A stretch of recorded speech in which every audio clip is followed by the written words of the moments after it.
नमस्कार दोस्तों।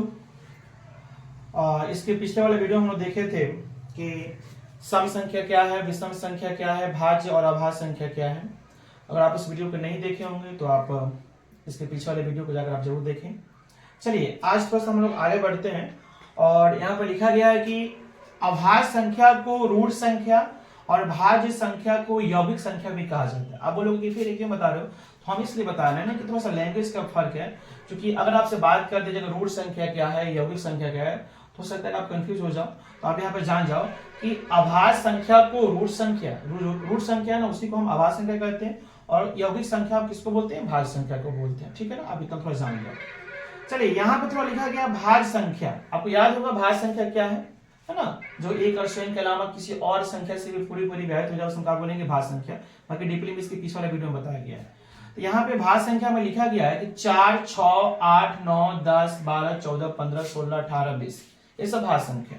तो यहीं से आपको कुछ बातें निकल सकता है कि भाई सबसे छोटी भाज्य संख्या क्या हो सकती है। ठीक है ना, सबसे छोटी भाज्य संख्या एक तो आपका विशेष संख्या हो गया, 2 और 3 आपका क्या हो गया, अभाज्य संख्या हो गया।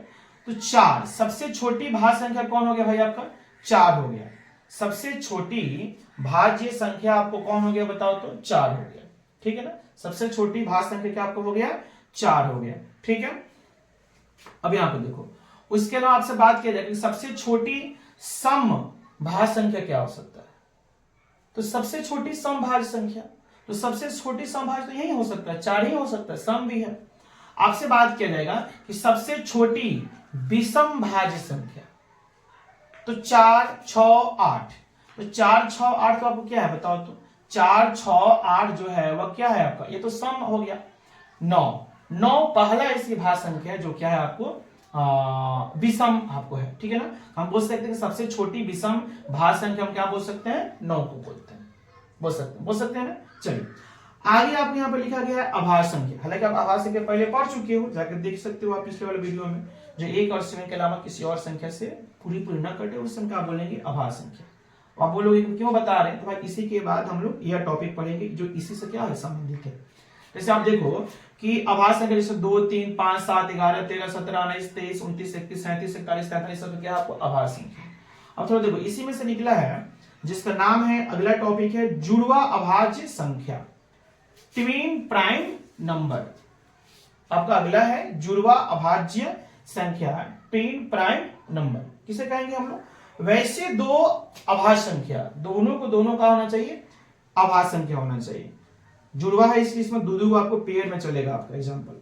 वैसे दो अभाज्य संख्या जिसके बीच में सिर्फ एक भाज्य संख्या हो, वैसे दो अभाज्य संख्या जिसके बीच में सिर्फ क्या हो, एक क्या हो, भाज्य संख्या हो। या उसी को थोड़ा सा और आसान लैंग्वेज में कर दिया गया है कि वैसे दो अभाज्य संख्या है ना जिसके बीच का अंतर, दोनों को आप ज्यादा में से कम घटाओ तो कितना अंतर कितना है, 2 आए, तो वैसी संख्या को हम क्या बोलेंगे, जुड़वा अभाज्य संख्या। 2 बात बोला गया यहाँ पे, या तो दोनों के बीच में सिर्फ एक भाज्य संख्या हो, या उसी को तुम कह सकती हो कि उस दोनों का अंतर जो होगा ज्यादा में से कम घटाओगे तो कितना अंतर आपको आएगा, 2 आएगा। अब यहीं पर देखो ना, जैसे अभाज्य संख्या, सब तो अभाज्य संख्या, इसी में से निकलेगा जुड़वा अभाज्य संख्या। जैसे 2 और 3, 2 और 3 आपका जुड़वा अभाज्य संख्या नहीं हो सकता। क्यों, क्योंकि इसके बीच में कोई भी क्या कहते हैं, भाज्य संख्या नहीं है। या इसको तुम 3 में से 2 घटाओगे तो 1 आएगा। नहीं आपको जुड़वा अभाज्य संख्या को फॉलो नहीं कर रहा है, लेकिन हाँ 3 और 5 देखो, 3, 5 तुम देखोगे तो दोनों के बीच में एक भाज्य संख्या आ रहा है जो कि 4 है, या 5 में से 3 घटाओगे तो 2 आएगा। इसलिए आपका 3 और 5 क्या होगा, हो गया जुड़वा अभाज्य संख्या, हो गया ना। उसके बाद तुम देख सकते हो, इसके बाद है 5 और 7। 5, 7 में बीच में एक आपको भाज्य संख्या आ रहा है जो कि 6 है, या 7 में से 5 घटाओगे तो कितना आएगा, 2 आएगा। इसलिए 5, 7 का हो गया आपका जुड़वा अभाज्य संख्या होगा। उसके 11 तरीके हो सकते हैं, घटाओगे तो 2 आएगा।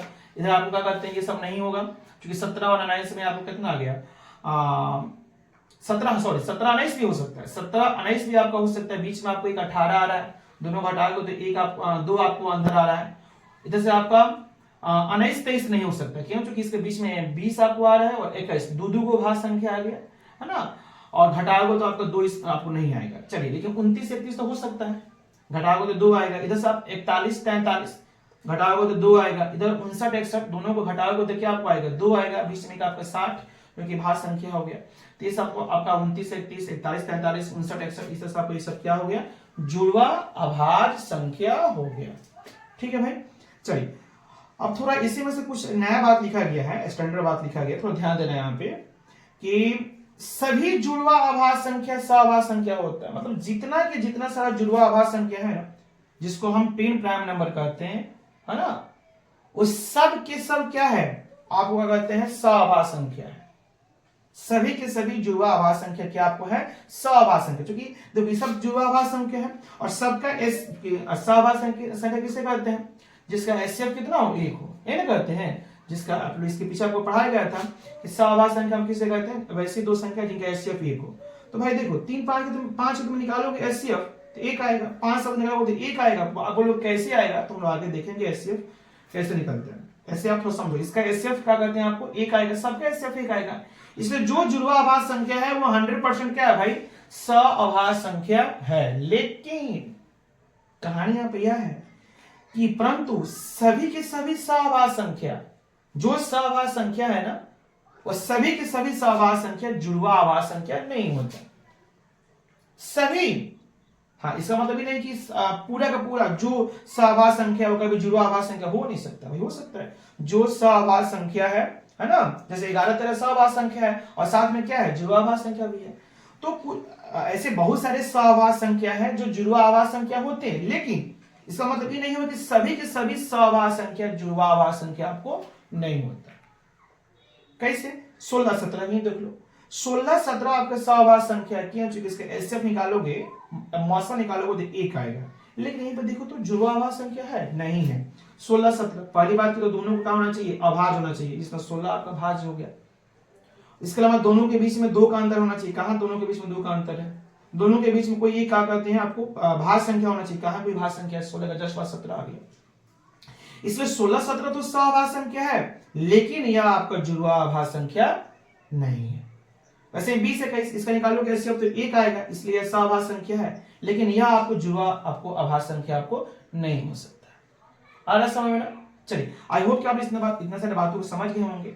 हाँ, और आपसे एक बात यह कहना है कि अगर आपको ये सब वीडियो अच्छा लग रहा है तो आप एक लाइक तो कर सकते हो, कमेंट्स आप अच्छा या बुरा कुछ भी कर सकते हो, है ना, और चैनल को सब्सक्राइब तो आपको करना ही चाहिए।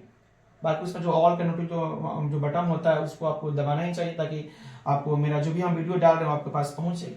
और साथ में एक काम तो और आपको करना चाहिए कि अगर आपको ये सब वीडियो अच्छा लग रहा है तो आप अपने लोगों में, अपने जान पहचान के लोगों में इस वीडियो को शेयर भी मतलब आपको करना चाहिए, ताकि इस वीडियो को अधिक से अधिक लोग देख सके और मेरा भी मनोबल बढ़े।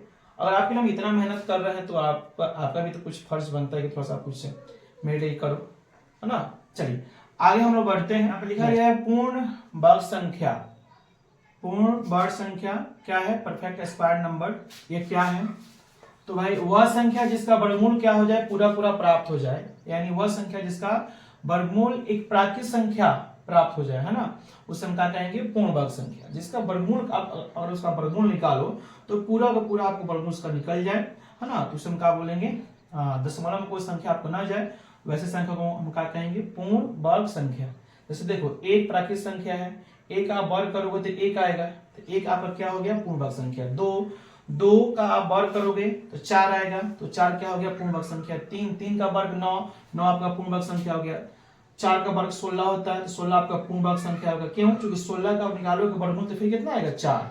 25 का आप निकालोगे वर्गमूल तो कितना आपको आएगा, 5। तो 5 का वर्ग 25 और 25 का निकालेंगे वर्गमूल तो 5 आएगा, इसलिए 25 का आपका हो गया पूर्ण वर्ग संख्या।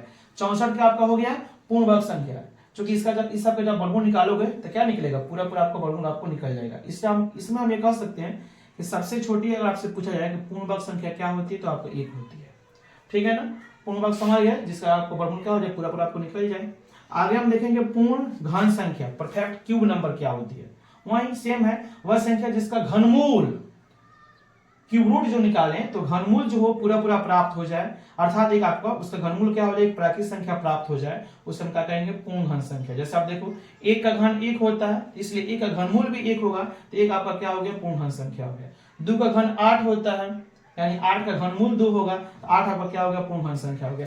3 का घन 27 होता है, तो 27 आपका पूर्ण घन संख्या हो गया। 27 से निकालो घनमूल तो 3 आएगा। 4 का घन 64, 5 का घन 125, ठीक है ना। 6 का घन कितना होता है आपका, 216। आपका 7 का घन 343 है ना, तो 7 का घन आपका 343 होता है, तो 343 का घनमूल कितना होगा 7 होगा, आपका कितना 8 का घन कितना होगा 512 है ना, आपको 9 का घन कितना हो गया 729, 10 का घन आपको 1000, तो अगर 10 का घन आपको 1000 है तो इसका आप निकालोगे घनमूल तो कितना होगा 10 हो जाएगा, ठीक है ना। तो सबके आपको हो गया पूर्ण घन संख्या हो गया।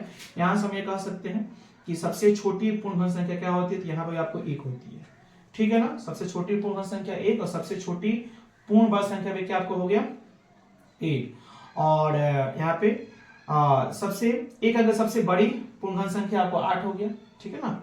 और एक अंक सबसे बड़ी पूर्ण वर्ग संख्या क्या आपको हो गया 9 हो गया। एक अंक सबसे बड़ी पूर्ण वर्ग संख्या 9 और एक अंक सबसे बड़ी पूर्ण घन संख्या क्या आपको हो गया 8 हो गया, ठीक है ना। यहाँ से बहुत सारी बातें आपको निकल सकते हैं।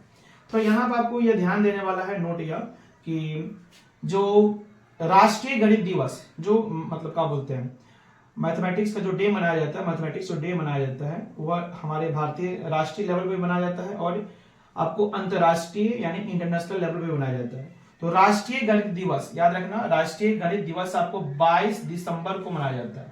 राष्ट्रीय गणित दिवस आपको 22 दिसंबर को मनाया जाता है। और यह दिवस हम किनके नाम पे मनाते हैं, यह दिवस हम मनाते हैं बहुत ही महान भारतीय गणतंत्र होंगे जिनका नाम क्या होगा श्रीनिवास रामानुजन, जो कि आपको तमिलनाडु के रहने वाले थे। इनके जन्मदिन पर यह आपको राष्ट्रीय गणित दिवस आपको 22 दिसंबर को मनाया जाता है। और उसके अलावा ये भी देख सकते हो, यह नोट भी देख सकते हो आप, अंतरराष्ट्रीय लेवल पर भी मनाया जाता है अंतरराष्ट्रीय गणित दिवस IDM international day of mathematics. अंतरराष्ट्रीय गणित दिवस आपको मनाया जाता है 14 मार्च को। ध्यान देना ये जो 14 मार्च को मनाया जाता है ना, ये आपको इंटरनेशनल लेवल पर मनाया जाता है, ठीक है ना, 14 मार्च को। और हमारे भारत में जो राष्ट्रीय लेवल का जो क्या कहते हैं आपको गणित दिवस मनाया जाता है वो आपको 22 दिसंबर को मनाया जाता है, ठीक है ना। तो आई होप कि आप सब चीजों को समझ गए होंगे और आज के इतना ही रखते हैं। बाकी हम लोग इसके आगे वाले वीडियो में देखेंगे आपको परिमेय संख्या और परिमेय संख्या, वास्तविक संख्या और अवास्तविक संख्या हम लोग देखेंगे। तब के लिए आप लोग का बहुत बहुत धन्यवाद, अपना ख्याल रखिएगा। मिलते हैं नेक्स्ट वीडियो में। थैंक यू, जय हिंद जय भारत।